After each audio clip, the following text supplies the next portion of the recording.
Today I'm going to give you 7 tips on how to find gems in nature, especially if you are a layperson who doesn't know much about gems. If you're the kind of person who likes to pick up rocks out there, have access to a rural property, road, river, farm, or any place that has any kind of rocks, and you find the idea of finding a gem interesting, then this video is for you.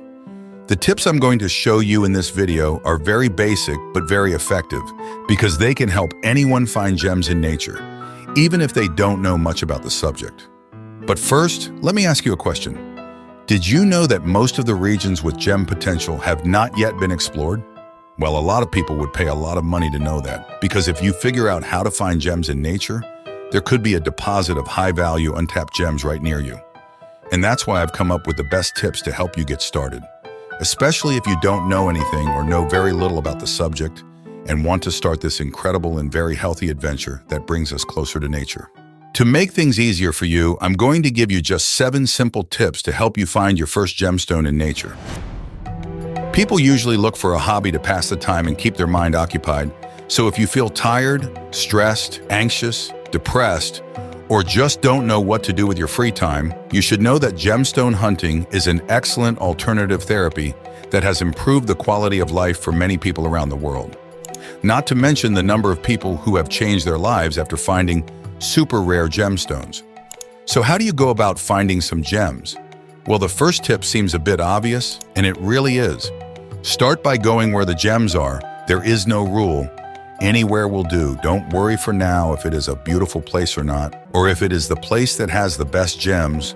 The best thing to do is to start an adventure in search of gems, collecting the best gems you can, because all this will put you in direct contact with nature and will provide a great experience. I know that for many, this sounds too obvious, but it has to be said because there are people who want to find the gems but don't want to leave the house. That's why this first contact with gemstones is necessary, so that you can see what they look like in their raw state in nature, whether in the river or in a ravine.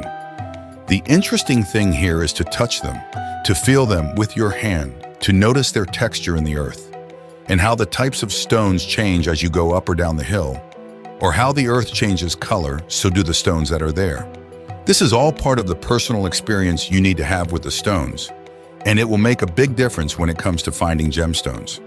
You'll see that in the same region, the stones can vary greatly in type, shape, and color, which makes all the difference because a region with a lot of ordinary stones can be very close to a gem mine.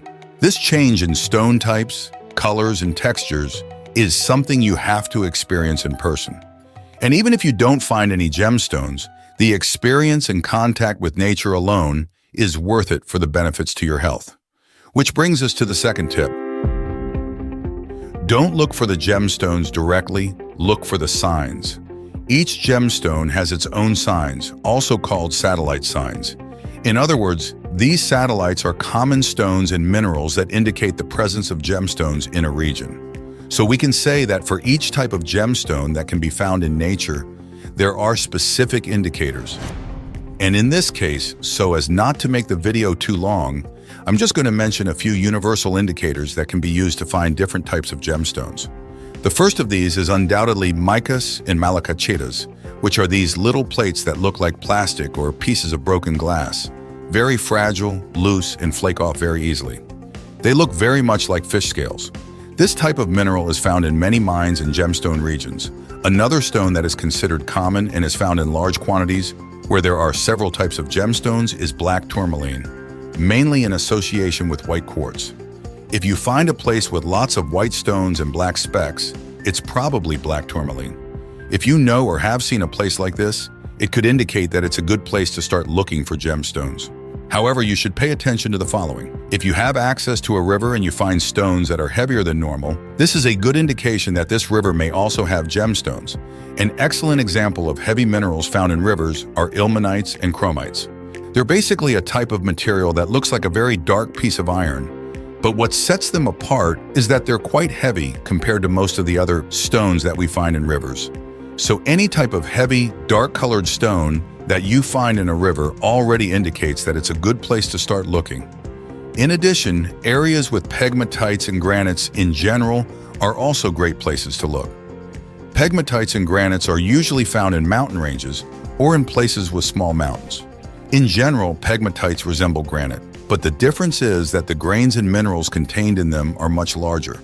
We can see the pieces. There may be a wall or gallery, or perhaps a small, huge mountain with several fragmented pieces of pegmatite. If you find some in the wild, you'll realize that it's not just a single small stone, it could even be a very large one.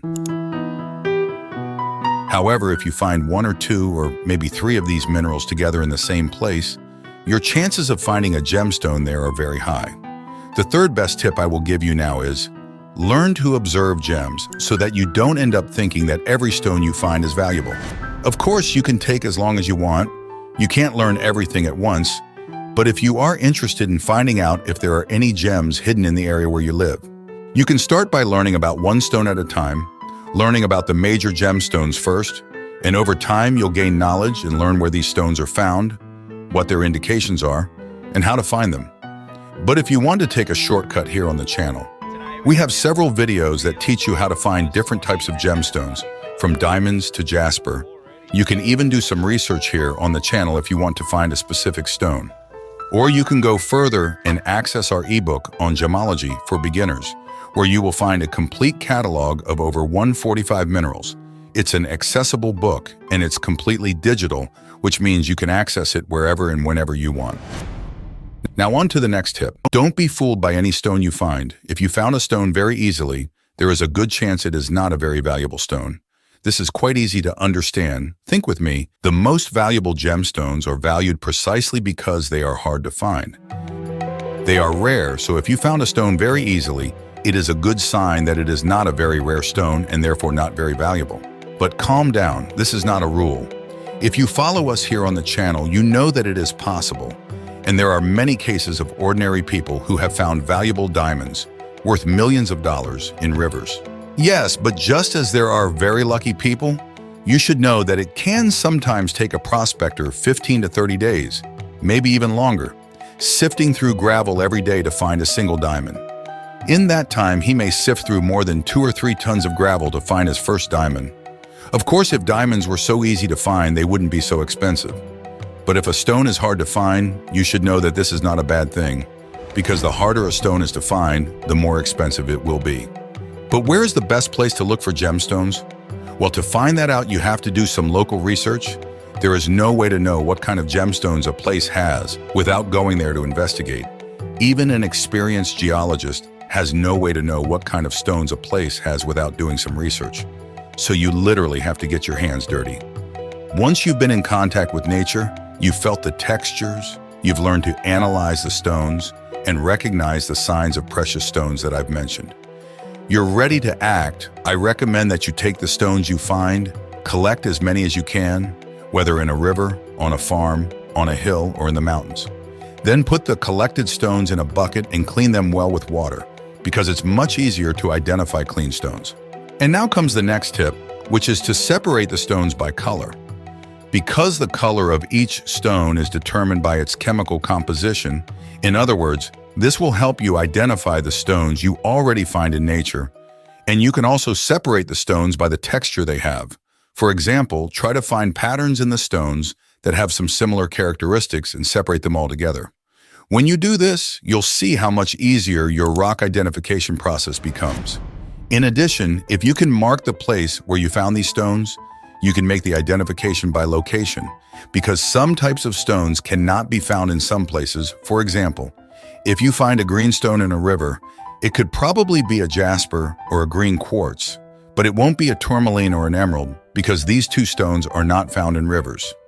Another interesting tip is that dark-colored stones are generally more difficult to identify because there are many ores that have a dark color.